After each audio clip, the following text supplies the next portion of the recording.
Bittersweet feels na puno ng twists and turns ang dapat abangan sa extraordinary finale week ng My Guardian Alien. Ngayon pa nga lang, si Punks is real na para sa cast kabilang si Max Collins na na-enjoy ang kanyang first kontrabida role. Makichika kay Aubrey Carampel. Do I know you?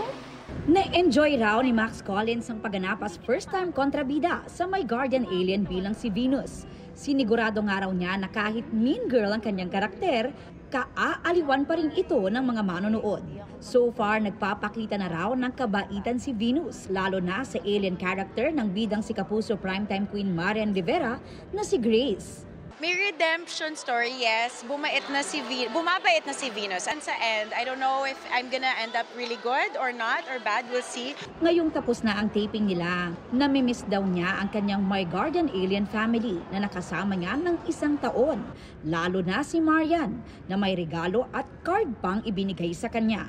Sweet talaga ni Marian. She said na she's happy na mas nakilala niya ako. She said na don't worry, magkikita pa tayo. And I loved working with her. She's so nice, so sweet, and nabuo talaga yung family namin sa My Guardian Alien kasi everyone's so chill, walang diva sa amin.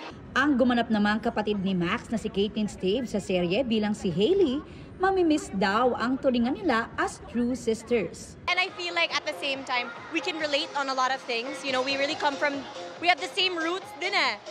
She's from California din ako. And then her mom is Bisaya din ako. So, you know, we have a lot of similarities. Sa episode tonight, dapat daw abangan kung mag-level up ang on-screen love team niya with Josh Ford na gumaganap as Aries. Pero ang higit daw na huwag palampasin ay ang kanilang extraordinary finale week. No matter what, magiging tearjerker pa rin because end na. And we have a lot of loyal fans and followers of the show. So no matter what, iiyak sila because patapos na. I feel like it's similar to how the show is ending and how we finished taping. It's a bittersweet feeling. That's all I'll say. Aubrey Carampel, updated sa Showbiz Happenings.